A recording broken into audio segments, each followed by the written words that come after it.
All right, well, it's early October here in Ohio, and I'm trying to get some cuttings done right before it gets cold out. This is a forsythia, Cumson forsythia. This actually, it's got a yellow flower, but it's got a pretty interesting variegated leaf. And I'll show you that a little bit closer up front. But basically in this bed I've got a bunch of weigela and this forsythia. So we've already done we've done cuttings of the variegated weigela, Java red weigela.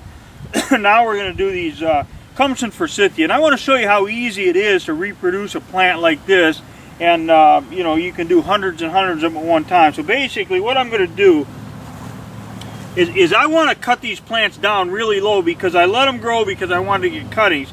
But when you're growing a flowering shrub like this, you've got to keep cutting it back. I mean, when it puts on 12 inches of new growth, you should cut off 6, because every time you cut it off, it puts out multiple branches, and that's how you get them nice and full at the bottom, and then you let them grow into a bigger shrub.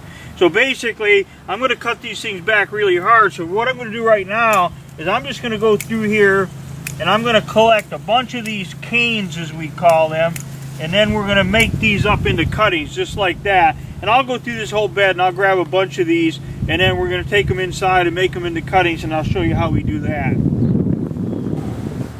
Alright, you can see I got a whole bin of canes, this forsythia, this Cumson forsythia, that I'm going to make into cuttings. And then I went through here and I cut the tops off of all these plants in this bed, because I want them to fill out next spring. And then next spring, before they leaf out, when they're still dormant, I'll come in here and we'll dig these out and we'll pot them up. And there will probably be still a few straggler branches that I can't get to right now, and we'll trim them up, tighten them up a little bit in the spring. And then by May and June, they'll fill out and be really, really nice plants that we can easily sell for, you know, in a small container for $4.97 each. So anyway, I just want to show you what it looks like after we got them cut. We've already done these two sections, and I've still got some. This is Tango weigela here. We're going to do that next, and we'll do it exactly the same way that we did the forsythia and these other weigela. So let's go on inside and make some cuttings. All right, now this is, I want to show you a close-up of the leaf on this Cumson forsythia. You can see the variegation. So this is kind of unique to most of the forsythia that's out there, like Linwood Gold. Linwood Gold is popular because it's got a really striking gold flower, but this is pretty popular because it doesn't grow as big or as fast, and it's got a variegated leaf and still has a yellow flower. So basically what I'm doing is that's one of the cuttings. I took those canes, and that's the cutting that I ended up with. I took these canes and I cut them into pieces, because I only want cuttings. For a hardwood cutting, I'll make a cutting up to 7 inches long, and I can get more than one cutting out of a cane this time of the year. During the summer, when you're doing softwood cuttings, that's usually not the case. You're usually working with tip cutting, so I got a cutting like that. Basically, I strip the lower leaves, leave a few leaves on top like that. I group them up in my hand, and then when I get 25 or 30 or whatever, just a couple of leaves left with some buds on top, but that'll be good. Line up the bud ends, and then this is our rooting compound, and I put it in here for about a 5 or 6 second dip, something like that. It's not, the time isn't that critical. And that's it, and I'm going to take them out back. I've got a box set up, and I'm going to stick them in that box with some sand. And these won't root really fast, but it's October, so many of them will be rooted by spring. A great deal of them will be rooted throughout the spring and summer, and then next fall I'll just leave them in that box, maybe till summer, but typically I'll probably leave them in there to fall, and then get them out. Then they'll be rooted up really nice. So that's about it. It's real simple. Just strip the bottom leaves off.